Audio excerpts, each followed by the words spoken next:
बिस्मिल्लाहिर्रहमानिर्रहीम। शुरू अल्लाह के पाक नाम से जो बड़ा मेहरबान निहायत रहम वाला है।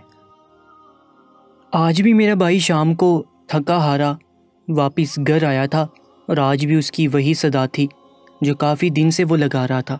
लेकिन मुझे हैरत अपनी भाभी पर थी जिसे अपने शोहर का बिल्कुल भी एहसास नहीं था। अपने भाई को इस हाल में देखकर मुझे बहुत अफसोस होता था, लेकिन मैं भाई और भाभी के मामलात में नहीं बोलती थी क्योंकि जब से भाई की शादी हुई थी भाभी ने हम दोनों के बीच में फासले पैदा कर दिए थे और हमारी बात नहीं होती थी। मैं बस दूर से भाई को देखती थी। मैं अपनी भाभी से बहुत डरती थी।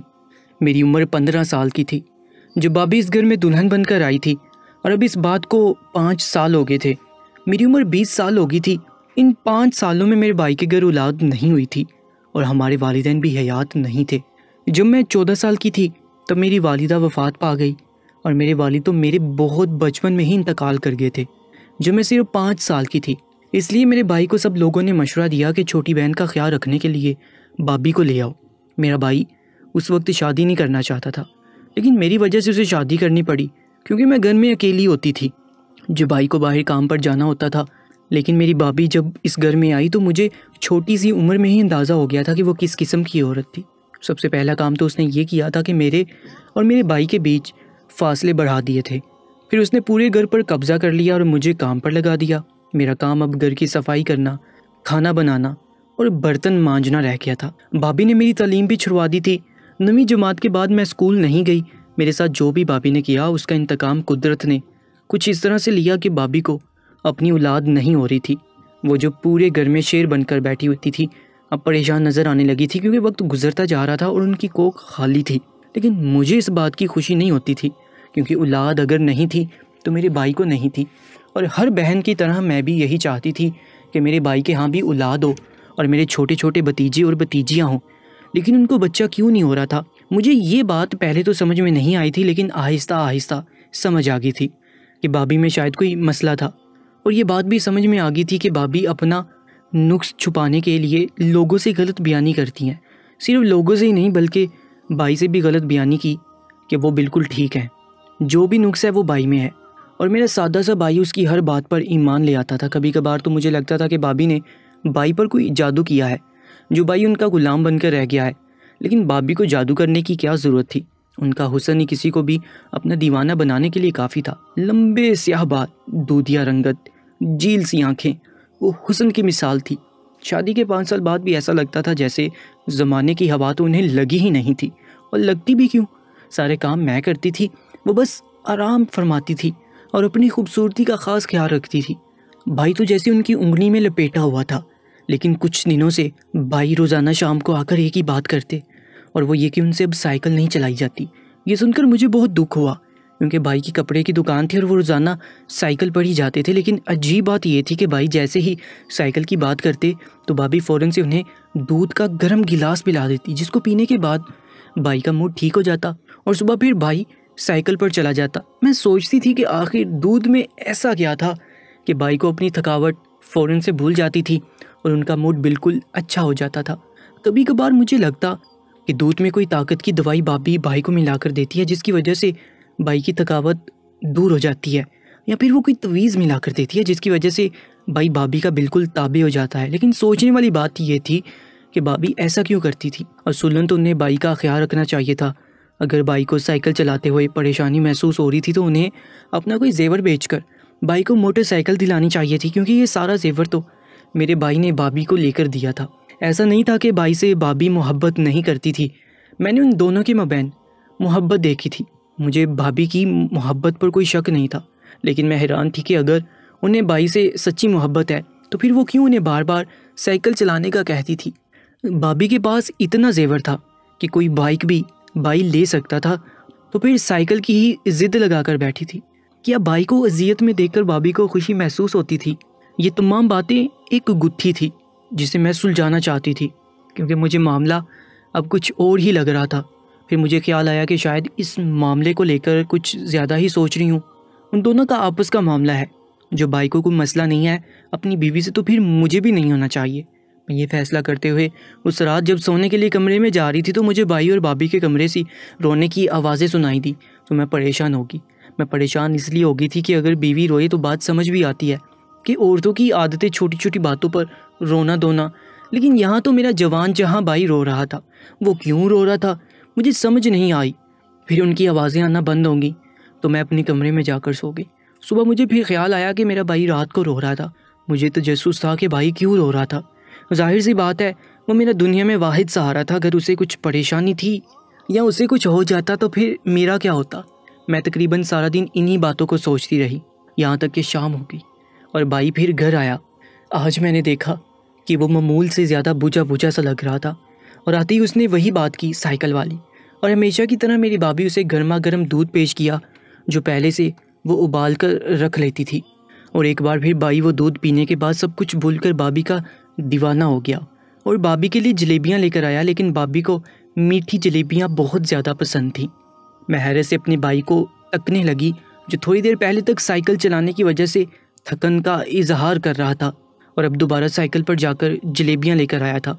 और वो दोनों मियाँ बीवी से एक दूसरे से मोहब्बत जता रहे थे कि उन्हें ये भी एहसास ना रहा कि इस घर में एक जवान कुमारी लड़की भी रहती है जो उन दोनों को देख रही है।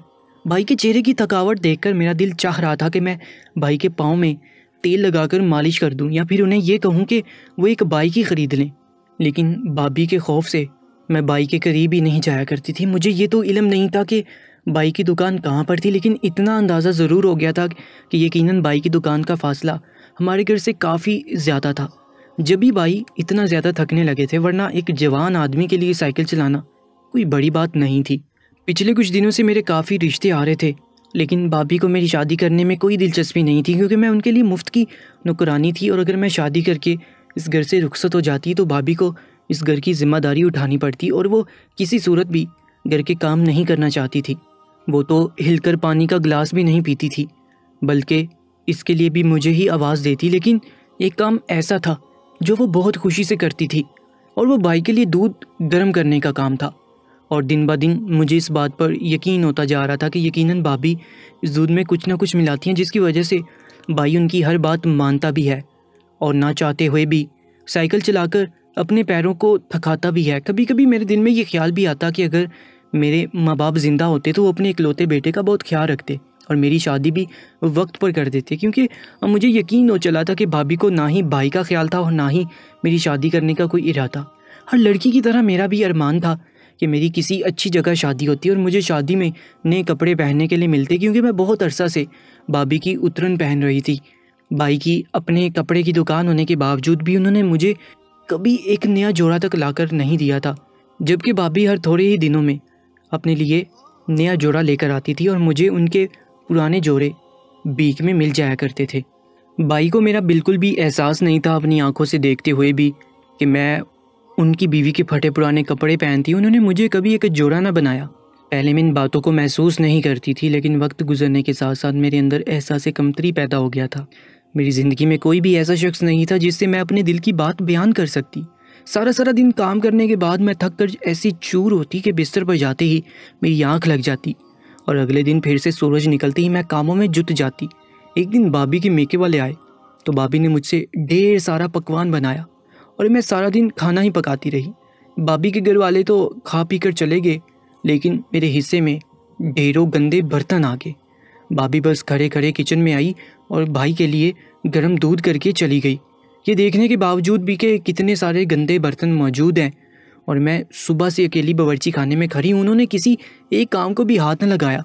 मुझे बर्तन मांजते मांजते अच्छा खासा वक्त गुजर गया और जब मैं काफ़ी रात के बावर्ची खाने से फारिग होकर अपने कमरे में जाने लगी तो मुझे एक दफ़ा फिर भाई के कमरे से रोने की आवाज़ आने लगी। आज भाई बहुत शिद्दत से रो रहा था और उसके रोने में एक अजीब सा दर्द छुपा था। ऐसा लगता था कि जैसे मेरा भाई बहुत तकलीफ़ में हो। मैं कभी भी भाई भाभी के कमरे में नहीं जाती थी, लेकिन आज मुझसे रहा ना गया। रात के इस पहर किसी भी मियाँ बीवी के कमरे में जाना या झांकना एक नाज़ेबा हरकत है। ये जानने के बावजूद भी मैं मजबूर होगी कि अपने भाई को एक नज़र देख लूँ। ये बात मुझसे बर्दाश्त नहीं हो रही थी कि मेरा बड़ा और जवान भाई इस तरह रो रहा है। मुझे भाई की हल्की हल्की आवाज़ सुनाई दे रही थी और वो एक ही बात कह रहा था कि अब मैं मज़ीद साइकिल नहीं चला सकता, मेरे पैरों में बहुत तकलीफ़ होती है, अब ये मेरे बस की बात नहीं है। इतनी देर तक एक ही तरह बैठकर साइकिल चलाना अब मेरे लिए बहुत मुश्किल हो रहा है। लेकिन भाभी एक ही रट लगाई हुई थी कि तुम्हें साइकिल चलानी ही होगी, इसके सिवा और कोई चारा नहीं। अगर तुम साइकिल नहीं चलाओगे तो मैं क्या करूँगी? तुम्हारे साइकिल चलाने से ही तो मेरा गुजारा होता है। तुम्हें हर हाल में साइकिल चलानी होगी। तुम थोड़ी सी हिम्मत और पकड़ लो। मैं तुम्हें रोज़ गरम गरम दूध के गिलास के साथ बादाम भी खिलाऊंगी। इससे तुम्हारे जिस्म में ताकत पैदा होगी और तुम्हारे लिए साइकिल चलाना आसान हो जाएगा। अगर तुम कहोगे तो मैं डॉक्टर से तुम्हारे लिए दवा भी ला दूंगी, जिससे तुम्हारे जिस्म में मज़ीद ताकत पैदा हो जाएगी। लेकिन तुम साइकिल चलाना मत छोड़ना, वरना मैं तुम्हारे साथ नहीं रह पाऊंगी।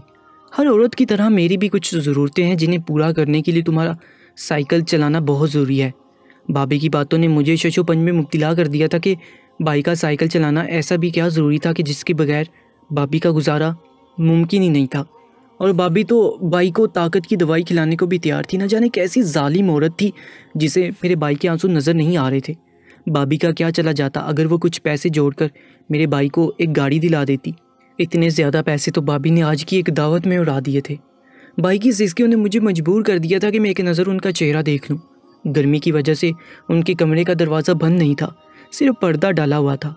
और जब मैंने ज़रा सा पर्दा हटाकर अंदर झांका तो मैं शर्म से ज़मीन में गिर गई कि भाई जिस साइकिल की बात कर रहे थे वो साइकिल नहीं थी जो मैं समझ रही थी, बल्कि ये तो वो साइकिल थी जिसका मैं सोच भी नहीं सकती थी। इससे पहले कि मैं दबे पाँव वहाँ से पलटती, भाई की नज़र मुझ पर पड़ गई और मुझे देखते ही शर्म से पानी पानी हो गई और मुझे आवाज़ देकर कहने लगे, गुड़िया अंदर आ जाओ। मैं झिझकते हुए भाई के कमरे में दाखिल होगी। भाभी मुझे कड़ी निगाहों से देख रही थी क्योंकि मैंने आधी रात को दोनों मियाँ बीवी के कमरे में झांकने की जिसारत की थी। मैं शर्मिंदगी से भाई को वजाहत देने लगी कि मुझे आपकी रोने की आवाज़ आई तो मुझसे रहा ना गया और इसलिए मैं देखने के लिए चली आई कि आप ठीक तो हैं। मुझे देखते ही भाई ने अपने आंसू पोंछ लिए और अब वो भाभी की तरफ देख रहा था।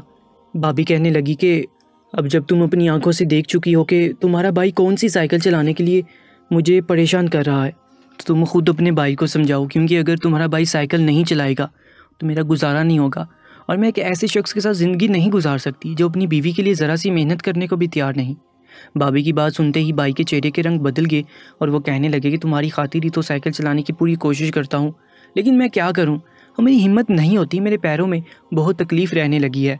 मैं जो अभी तक आधी अधूरी ही बात समझ सकी थी, परेशान नज़रों से अपने भाई को देख रही थी। मैं भला अपने भाई को इस बारे में क्या कह सकती थी। भाई तकलीफ़ की शिद्दत से कराते हुए मुझे कहने लगा कि अब्बा के इंतकाल के बाद अचानक ही मुझ पर घर की जिम्मेदारी आ गई और अम्मा बहुत बीमार रहने लगी और तुम भी बहुत छोटी थी। मेरी उम्र भी ज़्यादा ना थी, इसीलिए मेरे पास करने को कोई काम नहीं था, लेकिन मुझे तुम्हारा और माँ का ख़र्चा उठाना था। बहुत तलाश करने के बावजूद भी मुझे कोई नौकरी ना मिल सकी, क्योंकि ना ही मेरे पास कोई तालीम थी और ना ही हुनर।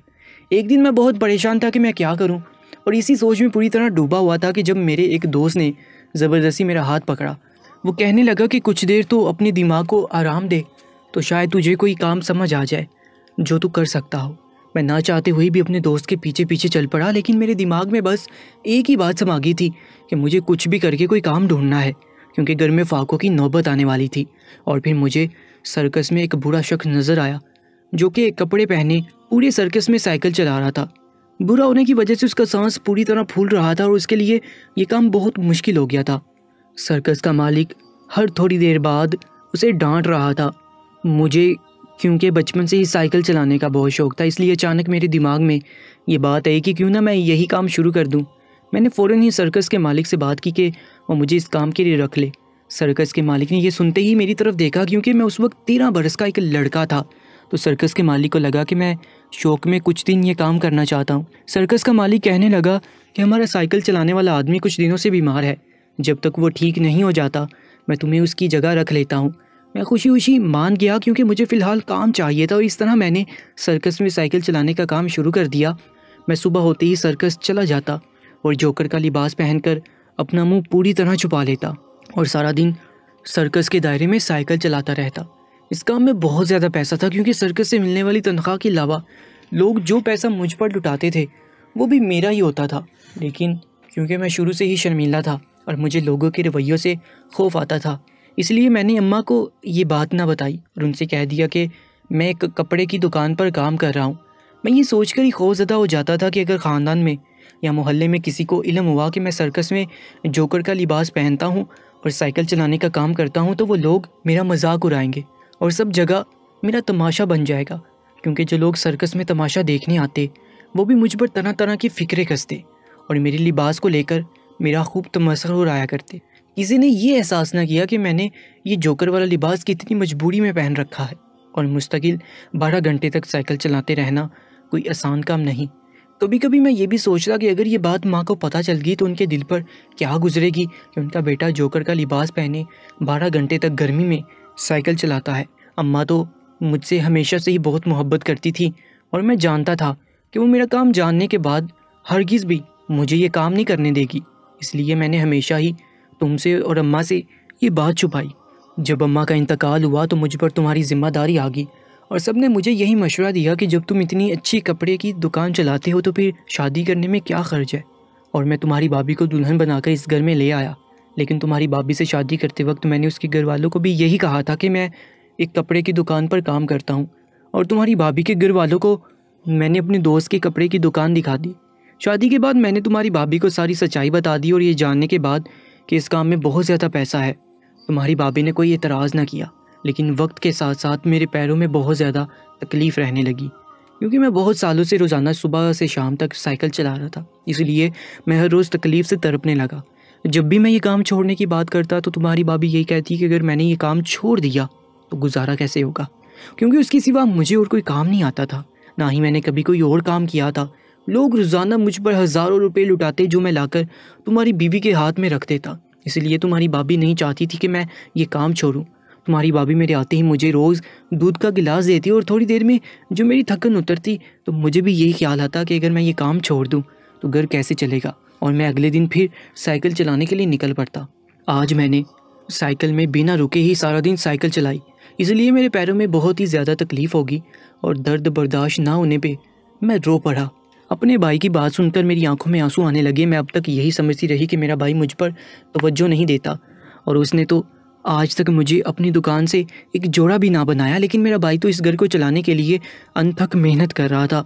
वो तो बहुत ही कम उम्र से मेरा बोझ उठा रहा था और कभी मुझे इस बात का एहसास भी नहीं होने दिया। मेरी भाभी कहने लगी कि मैं तुम्हारा रिश्ता भी इसीलिए तय नहीं कर रही क्योंकि जितने भी रिश्ते आए वो सब उन लड़कों के थे जिनके पास कोई हुनर नहीं था, और मैं नहीं चाहती थी कि तुम्हारी शादी किसी ऐसे इंसान से हो जो हुनरमंद ना हो, क्योंकि मैंने देख लिया था कि तुम्हारे भाई के पास कोई हुनर ना होने की वजह से उन्हें कितनी मेहनत करनी पड़ रही थी। और मैं हरगिज़ नहीं चाहती थी कि तुम भी वही दुख उठाओ जो तुम्हारे भाई की हालत देखकर मुझे होता है। कोई भी बीवी अपने शोहर को तकलीफ़ में नहीं देखना चाहती। मुझसे भी तुम्हारे भाई की तकलीफ़ देखी नहीं जाती। जब वो सारी सारी रात पैरों की तकलीफ़ से तड़पता है तो मेरा दिल भी बहुत दुखता है। लेकिन इस घर को चलाने के लिए तुम्हारे भाई का काम करते रहना बहुत ज़रूरी है। तुम्हारे भाई के साइकिल चलाने से ही हमारे घर की गाड़ी चलेगी। तुम्हारे भाई ने जो जेवर मुझे लेकर दिया है वो भी तुम्हारी शादी के लिए ही रखा है। मैं जो ये सोचकर अपनी भाभी के कमरे में झांकने लगी थी कि अपने भाई को एक नज़र देख लूँगी, ये देखकर मेरे रोंगटे खड़े हो गए कि मेरा भाई भाभी को मोबाइल पर अपनी वीडियो दिखा रहा था जिसमें वो सर्कस में साइकिल चलाने की प्रैक्टिस कर रहा था और भाभी को कह रहा था कि साइकिल चलाते हुए उसे अब कुछ करतब भी दिखाना पड़ते हैं, तभी लोग ज़्यादा पैसे लुटाते हैं। वो दोनों जिस तरह से बैठे बातें कर रहे थे मेरी नज़र मोबाइल की स्क्रीन पर आसानी से पड़ गई थी और मैंने अपने भाई को साइकिल चलाते हुए देख लिया था, जो एक हाथ से साइकिल चला रहा था और दूसरे हाथ से एक बड़ा सा डंडा बैलेंस करके पकड़ा हुआ था। अगर मैं अपने भाई के रोने की आवाज़ सुनकर यहाँ तक ना आती तो शायद ज़िंदगी भर ये सच्चाई जान ही ना पाती कि मेरा भाई किस कुर्ब और अज़ियत से गुजर कर हमारे घर का खर्चा उठा रहा है। जिन बच्चों के सर पर माँ बाप का साया नहीं रहता उन्हें इस दुनिया में अपना गुजारा करने के लिए हर वो काम करना पड़ता है जिसका तसव्वुर भी महाल है। मेरे भाई को भी अपनी माँ और बहन को फाकों से बचाने के लिए सर्कस में साइकिल चलाने जैसे मुश्किल काम का सहारा लेना पड़ा। हम लोग बहुत आसानी से दूसरों का मजाक बना दिया करते हैं बिना ये सोचे कि कोई कितनी मजबूरी में अपना काम अंजाम दे रहा है, चाहे वो सर्कस में साइकिल चलाने वाला कोई जोकर हो या बंदर नचाने वाला कोई मद्दारी वाला। आज की इस सच्ची कहानी के बारे में अपनी कीमती राय से ज़रूर आगाह कीजिएगा और इस कहानी को अपने दोस्त अहबाब से, अपने इर्द गिर्द लोगों से, ग्रुप्स में लाजमी से शेयर कीजिएगा। अल्लाह पाक हम सबको हलाल रिज़्क़ कमाने की तौफीक अता फरमाए। कमेंट सेक्शन में आमीन भी लिख दीजिएगा। अपना बहुत ज़्यादा ख्याल रखें। अल्लाह निगहबान।